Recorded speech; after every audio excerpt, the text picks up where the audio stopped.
Hello friends, welcome to all. आज मैं आपके लिए जो वीडियो लेके आ रहा हूँ, देखिए रिलायंस इंडस्ट्रीज के स्टॉक के बारे में बात करेंगे और एक वेरी इंपॉर्टेंट यानी कि बहुत ही इंपॉर्टेंट लर्निंग यहां से हमको देखने को मिली है उसके बारे में। अब आपको यार अब कौन सी लर्निंग आ गई? सबसे पहले मार्केट में एक बात ध्यान दें, डेली आपको कुछ ना कुछ सीखने को मिलेगा। हर स्टॉक आपको एक डिफरेंट लर्निंग देता है। सारी चीजें एक ही स्टॉक में अवेलेबल नहीं होती हैं। आपको अलग अलग लर्न करने के लिए, अलग अलग चीजें समझने सीखने के लिए बहुत सारे स्टॉक्स को एनालाइज करना पड़ता है और रेगुलर बेसिस पे हम वो चीजें करते हैं आपके लिए, ताकि आप उसका फायदा ले पाओ। अब मैं आपको रिलायंस इंडस्ट्रीज के स्टॉक की तरफ लेके चलता हूं और उससे पहले देखिए, मैं आपको सबसे पहले स्टॉक की उससे पहले एक वीडियो को आपको दिखाऊंगा। क्रिएट किया था अक्टूबर 30 अक्टूबर को वीडियो क्रिएट किया था जब रिलायंस इंडस्ट्रीज का रिजल्ट आया था। सबसे पहले आगे बढ़ने से पहले इसका थोड़ा सा हाईलाइट देखो, फिर आगे बात करेंगे। देखिए, बनाया, करेक्शन आया, जंप आया, लोअर हाई बनाया, लोअर हाई बनाने के बाद क्या बनाया, लोग शॉर्ट वाली अपॉर्चुनिटीज लो पार किया, कंसोलिडेशन देखने को मिला near to the breakout level, breakdown level, उसके बाद देखिए डाउन और फिर से बियरिश क्रॉस बना दिया। नाउ व्हाट वी एक्सपेक्ट है जंप, यहाँ पे 2150 के आसपास तक जंप एक्सपेक्ट करते हैं, लेकिन फिर से अगर बियरिश जॉइंट देखने को मिलेगा तो हम यहाँ पे डाउन साइड एक्सपेक्ट करेंगे और 200।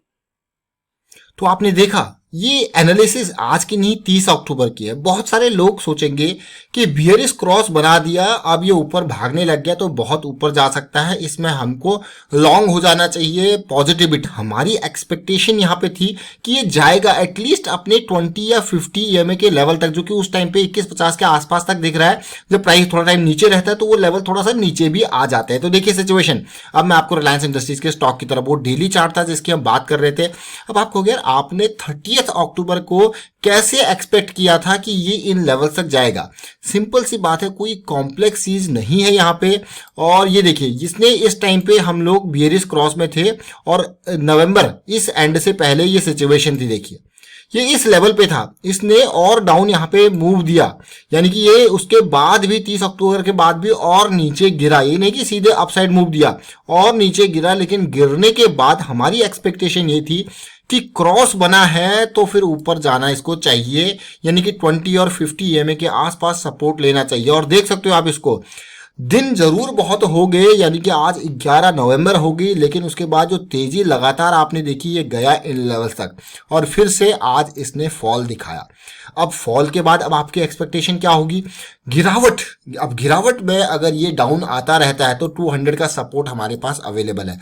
लेकिन अब इंपॉर्टेंट बात देखिए, अगर ये सिचुएशन यहीं से थोड़ा गिर के वापसी यहाँ पे हो जाती है, अब जो लॉन्ग टाइम वाले इन्वेस्टर हैं, यानी कि जो अपसाइड लॉन्ग पोजीशन बनाने की कोशिश कर रहे हैं, वो क्या सोचेंगे? अगर यहाँ पे पॉजिटिविटी आ जाती है, यानी कि आरएसआई थोड़ा नीचे जाएगा 40 के आसपास से, अगर वापस हो जाता है तो बहुत ही बढ़िया, मैं कहूँगा एक पॉजिटिविटी और यहाँ पे जंप इसमें आ सकता है। लेकिन अगर ये आरएसआई और नीचे चला गया, बियर एरिया में फिर से चला गया और फिर थोड़ा सा बाउंस होता है, तो फिर डाउन आने के चांसेस ज्यादा हो जाएंगे। देखिए, हर स्टॉक हमको कुछ ना कुछ सिखाता है और मैं आपको एक बात हमेशा बताता हूं, किसी भी स्टॉक को अगर आप देखें, क्यों एक्सपेक्ट किया था हमने यहां पे आएगा, हर स्टॉक में चाहे बुलिश क्रॉस हो चाहे बियरिश क्रॉस हो, हमारी एक्सपेक्टेशन यही रहती है कि जो प्राइस है वो 2050 के नियर आए और बुलिश क्रॉस बियरिश क्रॉस के बाद करेक्शन की हमारी एक्सपेक्टेशन रहती है। मंथली में इस स्टॉक ने जो रैली दी, मार्च का लो इसका ऑलमोस्ट 900 की रेंज से सीधे गया ये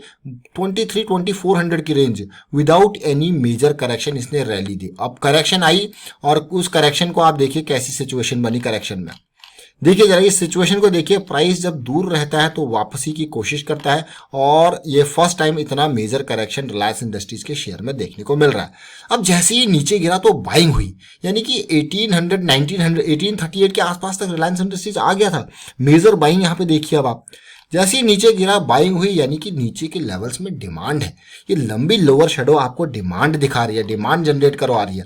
तो अब क्या करें? अब आपके मन में लर्निंग तो आ रही होगी, ये करेक्शन है, ये रिजॉल्व तो हो नहीं रहा, लेकिन ये स्टॉक हमारी रडार में कैसे आया, कब आया? देखिए, मार्केट में जब ऊपर जाता है तो फिर आप लॉन्ग हुई, लेकिन जब डाउन आता है तो मिलती है आपकी शॉर्ट अपॉर्चुनिटी। शॉर्ट ऐसे नहीं कि आपने देखा भाई छोटे टाइम फ्रेम एकदम नीचे आ गए तो शॉर्ट कर लो, नहीं, पूरी थीसिस बनाइए। देखिए ये थीसिस देखिए, डाउन इम्पल्स के बाद करेक्शन, और ये जैसे ये लेवल टूटा था, ऑलमोस्ट मैं कहूँगा 2200 समथिंग का ये लेवल था, ये टूटा था।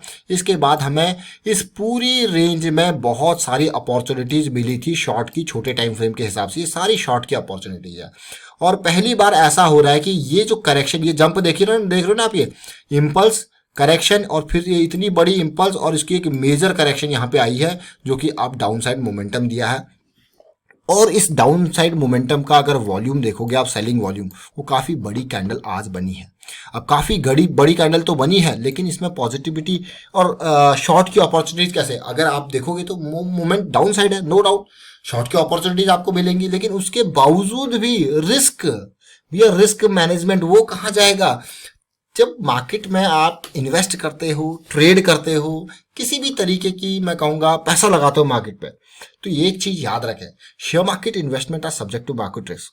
हर कोई आपको ये कहता है इधर से उधर से, लेकिन कभी क्या आपने सोचा how we can manage that risk, how we can avoid, मैं कहूँगा कि how we can avoid losses, और मैं ये कहूंगा कि मिनिमाइज द लॉसेस। आप अपने अपने आपको जो प्रॉफिट कमाना है तो रिस्क को तो मैनेज करना पड़ेगा, लॉसेस को तो या तो हटाने पड़ेगा लॉसेस को, या फिर लॉसेस को कम करना पड़ेगा। देखिए मार्केट में लॉस होगा डेफिनेटली, मैं ये नहीं कहूंगा कि लॉस नहीं होगा, लेकिन वो लॉस कम से कम हो तभी तो प्रॉफिट बढ़ेगा। ये सोचिए, अब आपको लॉस भी हो रहा है, प्रॉफिट भी हो रहा है, बट आपको वो लॉस का अमाउंट है ना वो कम करना है। और जिस दिन आपने रिस्क को मैनेज करना सीख दिया ना, तो वो लॉस का अमाउंट आपका कम हो जाएगा। आप लॉस वाली अपनी ट्रेड्स को, अपनी इन्वेस्टमेंट को अगर आप देखोगे, रेट्रोस्पेक्ट करोगे, तो आप कभी भी अगली बार वो गलती नहीं करोगे। आप अगली बार वो गलती नहीं करोगे तो सिंपल सी चीज़ है, वो लॉस का जो लॉस मेकिंग चीज़ है वो आप अवॉइड करते जा रहे हो। अब बियरिश क्रॉस बना है, अब ये साइकिल अगर आप देखो तो बहुत बड़ी साइकिल थी। ये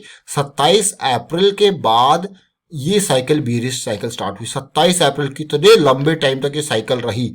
और अब ये बियरिश साइकिल, अब कितने टाइम तक ये बियरिश साइकिल रहती है, बुलिश साइकिल जो रही है 27 अप्रैल से अब तक, यानी कि 28 अक्टूबर तक, 6 महीने। अब आप कहोगे यार ये 6 महीने का जंप है, इतनी जल्दी थक जाएगा क्या, अब ये इसको करेक्शन आना चाहिए।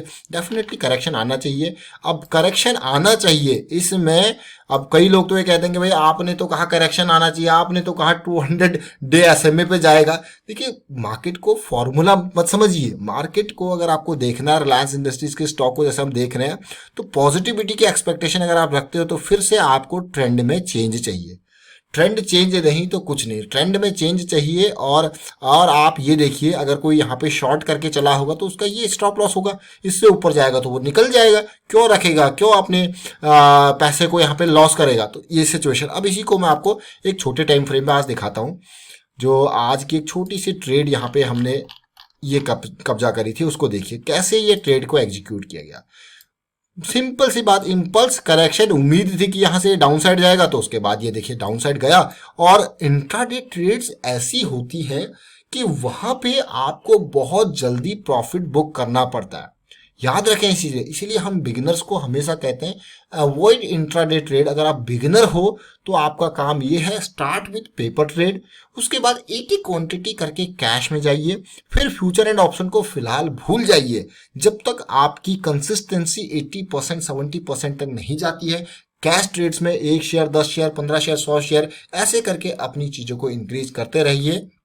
फिर फुल फ्लैश वे में मार्केट में पैसा लगाने से कोई अमीर नहीं बन जाता एकदम कि भाई आए मार्केट को अंडरस्टैंड करने के बाद पैसा लगाओगे तो आप अच्छा खासा कमा पाओगे। अब देखिए यहाँ पे बुलिश क्रॉस बना है आवरली में, आप सोचोगे यार चीजें भाई बदल गई, मुझे खरीद लेना चाहिए, लेकिन बुलिश क्रॉस बनने के बाद, जैसे हमने उस टाइम पे बेयरिश क्रॉस की बात करी, तो बुलिश क्रॉस बनने के बाद हमको करेक्शन चाहिए होता है, तो देखिए करेक्शन आ चुका है। अब इस करेक्शन का रिजॉल्व होना इंपॉर्टेंट है। अब जो डेली में हम सिचुएशन देख पा रहे थे ना, अगर ये चीज यहाँ पे नहीं बदली, अगर ये वापस रिजॉल्व नहीं हुआ, तो ये फिर से डाउन चला जाएगा। और अगर फिर से डाउन चला गया तो आप एक्सपेक्ट कीजिए जो वहां पे डाउन साइड चल रहा है ना डेली पे, वो इसको और नीचे धकेल देगा, ये उसको और नीचे धकेल देगा। सोचिए, तो इस तरीके से आपको मल्टीपल डायमेंशन से सोचना पड़ता है। आप कैसे, हमने सोचा यहाँ पे अगर आप देखो 5 मिनट 15 मिनट बिल्कुल नीचे धकेले गए हैं, अगर ये जल्दी पॉजिटिव नहीं आते हैं तो फिर हमारी जो एक्सपेक्टेशन है कि ये इन लेवल्स तक यानी कि 1825 या फिर 1700 तक जरूर आने की कोशिश करेगा। अगर ये नीचे ही रहे, जल्दी से जल्दी पार नहीं होते, ये भी आवरली भी नीचे आएगा। तो इस तरीके से सारे कंपोनेंट्स को देखना पड़ता है, उसके बाद डिसीजन मेकिंग होती है।